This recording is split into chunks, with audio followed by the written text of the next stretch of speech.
नमस्कार, KP news के bulletin में आपका स्वागत है। मैं हिना शेख आपके साथ। एक नजर डालते हैं आज की सुर्खियों पर। जिला स्तरीय ऊर्जा संचय जागरूक महिला सम्मेलन का समापन समारोह। कर्नाटक के मुख्यमंत्री को अब तक के सबसे बड़े जनस्पंदन में 3800 से अधिक आवेदन मिले। कर्नाटक में कर्ज में डूबे एक परिवार के 5 लोगों की आत्महत्या से मौत। सीएम धामी ने सोशल मीडिया पर शेयर की बड़ी खुशखबरी। रामलला के आरती के लिए जोधपुर से भेजा 600 किलो देसी घी।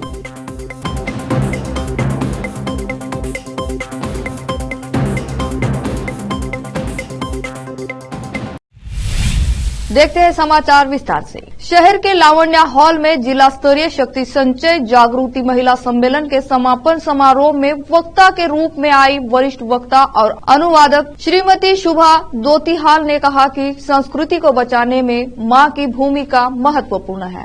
उन्होंने द्वापर युग की बहनों के कुछ उदाहरण दिए। उन्होंने यह भी कहा कि वर्तमान समाज में सीता उर्मिले और मंडली जैसी महिलाओं की जरूरत है। उन्होंने समाज में महिलाओं द्वारा खराब की जा रही संस्कृति की ओर ध्यान दिलाया।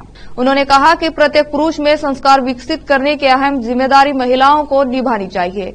उन्होंने कहा कि तालमय की प्रतीक मां शारदा का उदाहरण लेकर महिलाओं को धैर्य रखना चाहिए। मुख्य अतिथि के रूप में पहुंची शासकीय प्रथम श्रेणी महाविद्यालय की प्राचार्य श्रीमती डॉक्टर जयश्री प्रभा ने अपने भाषण में कहा कि महिला सशक्त बने और समाज में महिलाओं के प्रति हो रही हिंसा के खिलाफ लड़े। केपी न्यूज का कवरेज। अब तक के सबसे बड़े जनस्पंदन में मुख्यमंत्री सिद्धरामैया को सोमवार को 6 घंटे के भीतर 3800 से अधिक आवेदन प्राप्त हुए। राज्य की पूरी सरकारी मशीनरी मुख्यमंत्री के आधिकारिक आवास में स्थानांतरित हो गई थी, क्योंकि मुख्यमंत्री और नौकरशाह राज्य भर के लोगों द्वारा प्रस्तुत मुद्दों को हल करने की कोशिश कर रहे थे। सीएम ने इनके समाधान के लिए अधिकारियों को 15 दिन की समय सीमा। सीएम कार्यालय ने कहा कि 3812 आवेदन प्राप्त हुए थे, जिनमें से 2862 पहले ही IPGRS एप्लीकेशन में पंजीकृत हो चुके थे, जबकि 950 मौके पर ही सीएम को प्राप्त हुए थे। उन्होंने भी पंजीकृत कर समाधान के लिए संबंधित अधिकारियों को भेजा जाएगा। सिद्धरामैया ने कहा कि जनस्पंदन हर 3 महीने में एक बार आयोजित किया जाएगा। सीएम ने अधिकारियों को चेतावनी दी कि अगली बार शिकायतों की संख्या कम होनी चाहिए और उचित कामकाज सुनिश्चित करने के लिए वह नियमित रूप से सरकारी कार्यालयों का दौरा करेंगे। सुबह 10:45 जन शिकायत बैठक शुरू होने के बाद से सीएम पूरे कार्यक्रम के दौरान बिना कोई ब्रेक लिए बैठे रहेंगे। भारी भीड़ के बावजूद सीएम ने संयम बनाए रखा और कुछ आवेदकों के साथ मजाक भी किया। उन्होंने आंगनवाड़ी कार्यकर्ताओं, डॉक्टर और तकनीकी विशेषज्ञों सहित जीवन के सभी क्षेत्रों के हजारों लोगों से मुलाकात की। आवेदकों में अधिकतर महिलाएं थी। रविवार शाम यहां सदाशिव नगर में साहूकारों द्वारा कथित उत्पीड़न के कारण कर्ज में डूबे एक परिवार के 5 सदस्यों ने आत्महत्या कर ली। मृतकों की पहचान 46 वर्षीय गरीब साहब, 33 वर्षीय उनकी पत्नी सुमैया, 14 वर्षीय उनके बेटे हजीरा और 9 वर्षीय बेटे मोहम्मद सुबान और 11 वर्षीय मोहम्मद मुनीर के रूप में की गई है। खुद को फांसी लगाने से पहले गरीब ने कथित तौर पर समझाते हुए 5 मिनट का एक वीडियो शूट किया था। उन्हें और उनके परिवार के सदस्यों को उत्पीड़न सहना पड़ा। उन्होंने एक आरोपी का नाम खलंदर सब बताया। वीडियो क्लिप में, जिसे उसने अपनी चाची के साथ साझा किया था, गरीब ने गृह मंत्री डॉक्टर जी परमेश्वर से आरोपियों के खिलाफ कार्रवाई शुरू करने की अपील की। उन्होंने कहा कि तुमकुरू जिले में उन साहूकारों के खिलाफ भी कार्रवाई शुरू की जाएगी जो लोगों को पैसा उधार देने के बाद उन्हें परेशान करते थे।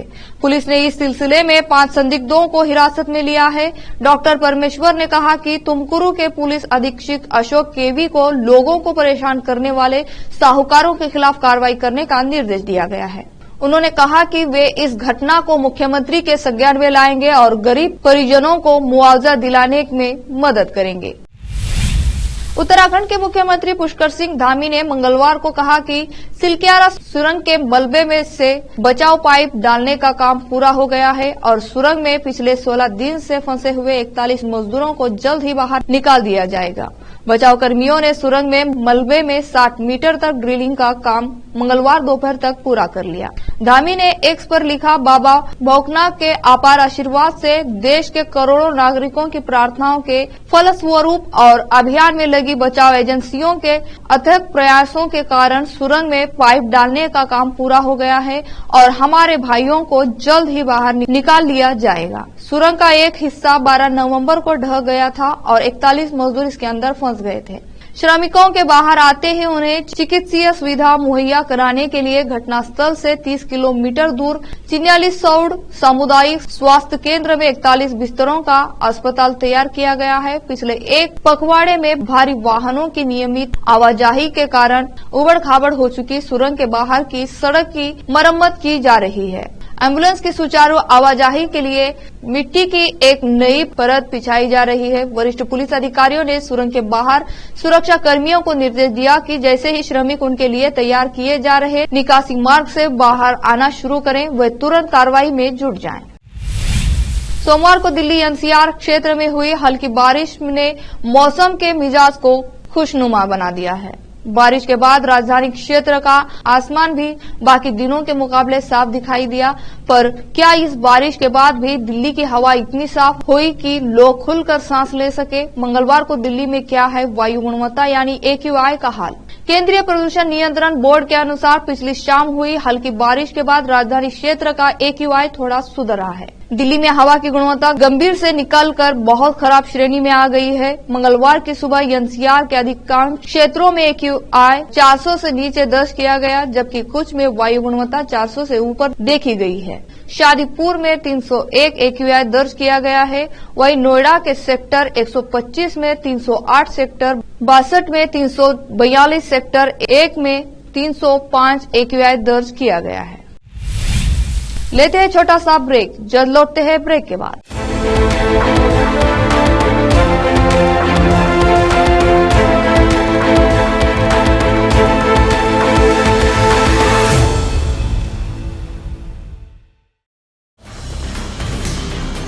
हिंदुस्तान के हर कोने में हम हैं मौजूद। 24 घंटे हालात पर गहरी नजर, खबरों से जुड़े चुपते सवालात और आपको दिखाता है धार्मिक, सामाजिक, राजनीतिक, लोकल और इंटरनेशनल न्यूज की सबसे बेहतर कवरेज, जो आपको रखती है हर पल बाखबर। देश और दुनिया भर की खबर के लिए देखते रहें KP News 24/7। नूर एजुकेशन ट्रस्ट बीदर की ओर से चलाए जाने वाला नूर M.Ed and B.Ed college Bidar, recognized by NCTE Delhi and affiliated to Bidar University Bidar. Admission are open for the academic year 2023-24. विशेषज्ञ और सक्षम शिक्षकों द्वारा शिक्षा प्राप्त करने के लिए नूर M.Ed and B.Ed कॉलेज में दाखिला लें और शांत वातावरण में शिक्षा प्राप्त करें। बीदर शहर में बेहतर शिक्षा का एकमात्र केंद्र Noor M.Ed and B.Ed college, Shahpur Gate, Bidar. Phone numbers 9945283920, 8482221297। चलिए देखते हैं देश और विदेश के समाचार। अयोध्या में जनवरी 2024 में राम मंदिर की प्राण प्रतिष्ठा का भव्य आयोजन किया जाएगा। मंदिर में भगवान श्री रामलला की पहली आरती सूर्य नगरी जोधपुर के घी से होगी। इसके लिए सोमवार को प्राचीन तरीके से सुसज्जित बैलगाड़ी में 600 किलो शुद्ध देसी घी 108 कलश रखकर रवाना किए गए। इस रथ के साथ जोधपुर से कई राम भक्त भी अयोध्या के लिए रवाना हुए। रथ में 108 कलश के साथ 108 शिवलिंग भी रखे गए। साथ ही भगवान गणेश, राम भक्त, हनुमान की प्रतिमाएं भी रखी गई हैं। रथ रवाना होने से पहले मौके पर मौजूद भक्तों ने घी के कलश की आरती की। जब रथ रवाना हुए तो भगवान श्री राम के जयकारों से गुंजायमान हो गया। यह विशेष घृत रथ यात्रा जोधपुर से रवाना होकर जयपुर, भरतपुर, मथुरा, लखनऊ होते हुए अयोध्या पहुंचेगी। इस दौरान मार्ग में प्रमुख गांवों में इस यात्रा का स्वागत जगह जगह किया जाएगा। इस यात्रा के दौरान ऐतिहासिक मंदिरों तक शोभा यात्रा भी निकाली जाएगी।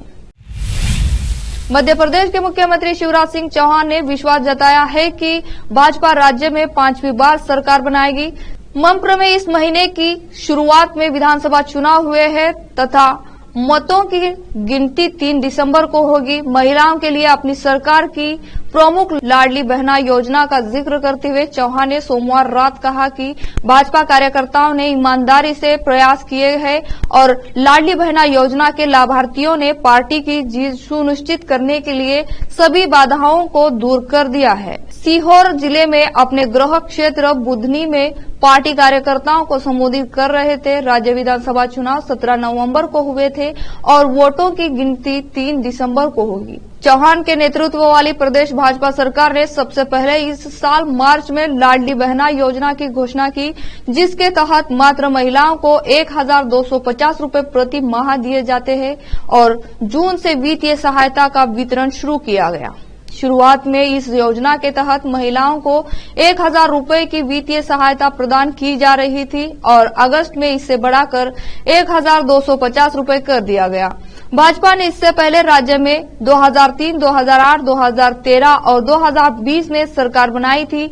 चौहान ने विश्वास जताते हुए कहा था कि भाजपा 3 दिसंबर को मप्र में 5वीं बार सरकार बनाएगी। उन्होंने कहा इसमें सरकार बनाने को लेकर कोई संदेह नहीं है। कहा जा रहा है कि कांटे की टक्कर है, ऐसी कोई स्थिति नहीं है। कार्यकर्ताओं ने कड़ी मेहनत की है और लाडली बहनों योजना के लाभार्थियों ने सभी कांटे बाधाएं दूर कर दिए हैं। शहर में आज बीएमसी की तरफ से मराठी साइन बोर्ड नहीं लगाए जाने पर कार्रवाई की जा रही है। मुंबई में 7 लाख से अधिक दुकानें, होटल मौजूद है। ऐसे में अब तक बीएमसी की नोटिस के बाद 2,03,436 दुकानदारों ने बोर्ड पर मराठी में लिखवा लिया है, लेकिन 5,217 दुकानों के बोर्ड पर मराठी नाम नहीं लिखा है। ऐसे में इन दुकानदारों को कारण बताओ नोटिस दिया गया।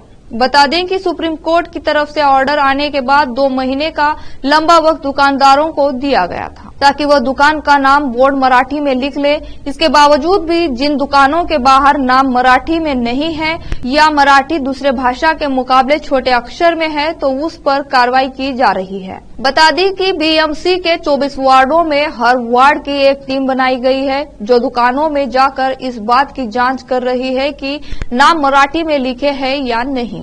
जिन दुकानों के बाहर नाम मराठी बोर्ड में नहीं है उन पर प्रति कर्मचारी 2000 से लेकर 1 लाख तक का चालान लगाया जा रहा है। दुकानदारों का कहना है कि उन्हें कोई नोटिस नहीं आया, इसलिए उन्होंने अब तक बोर्ड नहीं लगाया है। बीएमसी के ए वार्ड में 10 लोगों की टीम मुंबई के कोलाबा स्थित कई दुकानों में जाकर उन दुकानों पर कार्रवाई कर रही है जिन्होंने अब तक दुकानों के साइन बोर्ड नहीं बदले हैं। कुछ दुकानों के नाम अरबी में भी लिखे हैं लेकिन मराठी में नहीं। ऐसी दुकानों पर भी बीएमसी ने कार्रवाई की है। ऐसे में प्रतिदिन चालान की राशि बढ़ेगी जब तक कार्रवाई नहीं की जाती है।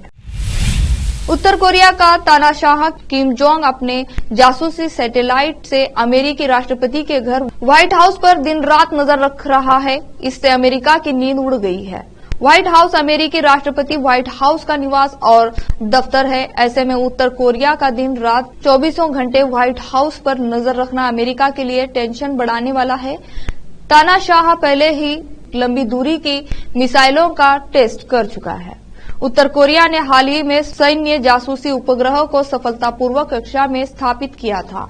इस उपलब्धि से अमेरिका, जापान, दक्षिण कोरिया जैसे देश सख्ते में आ गए हैं। उत्तर कोरिया का दावा है कि उनका पहला जासूसी उपग्रह अंतरिक्ष में स्थापित होने के बाद से व्हाइट हाउस, पेंटागन और आसपास के अमेरिकी नौसैनिक स्टेशनों की तस्वीरें भेज रहा है। उत्तर कोरिया का यह दावा अमेरिका, दक्षिण कोरिया समेत जापान के लिए चिंता का सबब बना हुआ है। रूस और यूक्रेन में जंग के बीच एक और कहर से दोनों देशों को जूझना पड़ रहा है। वो है काला सागर इलाके में उठा खतरनाक तूफान। इस तूफान की गति और भारी बारिश ने बुरी तरह तबाही मचाई है। तूफानी बारिश के चलते सड़कें तालाब बन गई है, पेड़ उखड़ गए, बिजली की लाइनें ध्वस्त हो गई। हालात यह है कि इस वजह से रूस के कब्जे वाले क्रीमिया और यूक्रेन में 5 लाख से ज्यादा लोग बिना बिजली के रहने को मजबूर हैं। एक नजर फिल्मों के समाचार पर। बॉयफ्रेंड संग कुत्ते को डेट पर लेकर निकली नागिन एक्टर, संभालना हुआ मुश्किल। अब समाचार खेल जगत के। इंडिया वर्सेस ऑस्ट्रेलिया के बीच सीरीज में हुआ बड़ा बदलाव, 6 खिलाड़ी हो गए बाहर। आखिर में देखते हैं समाचार बाजार के। दिल्ली में घर खरीदने के लिए डीडीए हाउसिंग स्कीम में रजिस्ट्रेशन आज से शुरू। फिर से एक नजर सुर्खियों पर। जिला स्तरीय ऊर्जा संचय जागरूक महिला सम्मेलन का समापन समारोह। कर्नाटक के मुख्यमंत्री को अब तक के सबसे बड़े जनस्पंदन में 3800 से अधिक आवेदन मिले। कर्नाटक में कर्ज में डूबे एक परिवार के 5 लोगों की आत्महत्या से मौत। सीएम धामी ने सोशल मीडिया पर शेयर की बड़ी खुशखबरी। रामलला के आरती के लिए जोधपुर से भेजा 600 किलो देसी घी।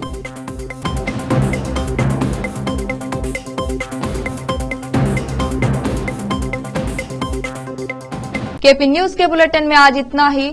अन्य समाचारों के लिए जुड़े रहे आपके अपने चैनल केपी न्यूज 24/7 से। धन्यवाद।